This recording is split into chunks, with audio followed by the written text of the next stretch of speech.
అందరికీ నమస్కారం. ఈరోజు మన కథ సత్యం శంకర్ మంచి రచించిన అమరావతి కథల నుంచి అప్పడాల అసెంబ్లీ. సూరమ్మ గారి పిల్లలు వెళ్ళి ఇంటింటికి చెప్పొచ్చారు. మా ఇంట్లో ఇవాళ అప్పడాలు ఒత్తుతున్నారు, మీరు రావాల్సింది అని. బజార్లో ఆడంగులు వంటలు త్వరగా ముగించారు. మగవాళ్ళకి పిల్లలకి వెంటనే వడ్డించారు. తాము చకచక 2 మెతుకులు గతికి పీట అప్పడాల కర్రతో సూరమ్మ గారింటికి బయలుదేరారు. వీధి చివర ఉన్న శాంతమ్మ తను వెళ్ళనా వద్దా అని ఆలోచనలో పడింది. సుబ్బమ్మ వచ్చి తీరుతుంది. దాని మొహం చూస్తే ఒళ్ళు మండుతుంది. తన్ని నీలాటి రేవులో ఎంత లేసి మాటలంది. వెళ్ళకూడదని నిశ్చయించుకుంది. ఇంతలో చటుక్కున జ్ఞాపకం వచ్చింది. ఇవాళ సుబ్బమ్మ కునికినపాడు పోతానన్నదని.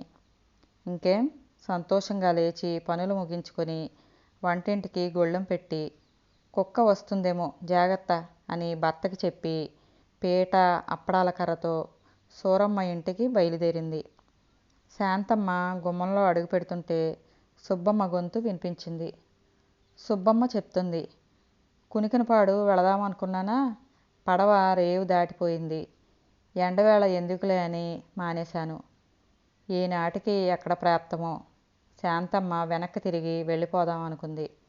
కానీ ఇంతలో ఎవరో తను రావటం చూసి, అక్కడే నుంచున్నావే, లోపలికి రా అన్నారు. ఇక తప్పక లోపలికెళ్ళింది. శాంతమ్మని చూసి చూడగానే సుబ్బమ్మ ముఖం ముడుచుకుపోయింది. మూతి అష్టవంకర్లు తిప్పింది. శాంతమ్మ పట్టించుకోనట్లుగా ఓ పక్క కూర్చుంది.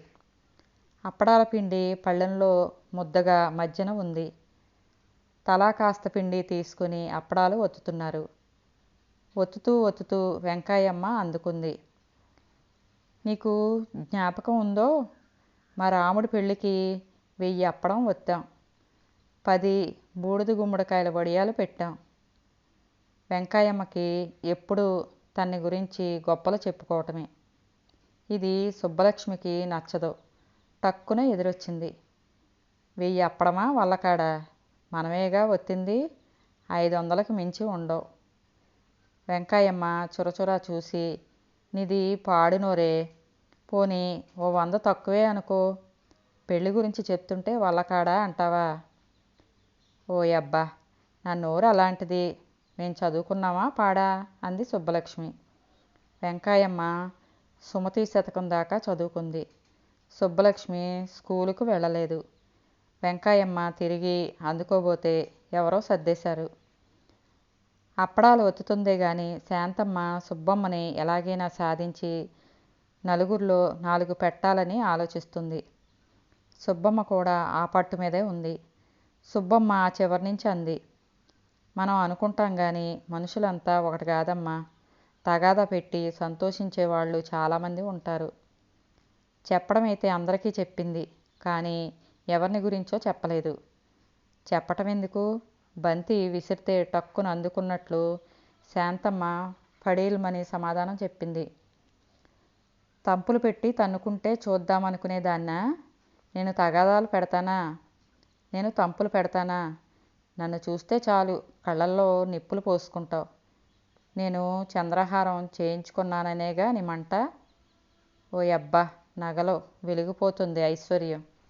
మొన్న పెళ్ళిలో బూజాం బంతిపాట నేను పాడానని కదూ నీ ఏడుపు. ఆహా, ఏమి పాట, వినలేక చచ్చాం. చస్తే ఇక్కడికి దెయ్యమై వచ్చావా, నన్ను చావమంటావా పాపిష్టిదానా, నన్ను దెయ్యం అంటావా రాక్షసి.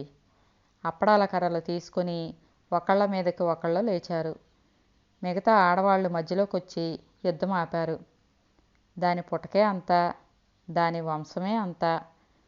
ఇంకా తిట్టుకుంటున్నారు సుబ్బమ్మ శాంతమ్మ. ఓ ముసలమ్మ మధ్యకొచ్చి, ఇన్నేళ్ళు వచ్చినాయి సిగ్గులేదు అని ఇద్దరిని విడదీసి కూర్చోబెట్టింది. నోరెత్తారంటే పీటతో నెత్తి బాదుతానంది. సుబ్బమ్మని తూర్పు ముఖంగా, శాంతమ్మని పడమట ముఖంగా తిప్పి కూర్చోబెట్టింది. మాట్లాడకుండా అప్పడాలు ఒత్తమని శాసించింది. సుబ్బమ్మ శాంతమ్మ మౌనంగా ఒత్తుతున్నారు. ముసలమ్మ అంది, ఎవరన్నం వాళ్ళు తింటున్నారు, ఏళ్ళు పైకొచ్చాయి. పిల్లలు ఎదిగొచ్చారు. కలిసికట్టుగా బతకడం ఎప్పటికొస్తుంది? సుబ్బమ్మ, శాంతమ్మ మాట్లాడకుండా ఒత్తుతుంటే ఒకళ్ళ మీద ఒకళ్ళకి కోపం దిగిపోయింది. తిట్టుకున్నందుకు సిగ్గుపడిపోయారిద్దరూ. అప్పడాలన్నీ అయిపోయాక తలా కాస్త అప్పడాల పిండి తీసుకుని ఎవరి దోవన వాళ్ళు ఇళ్ళకెళ్ళారు.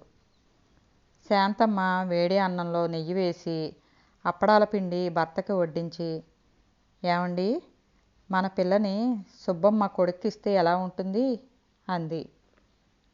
కథ సమాప్తం.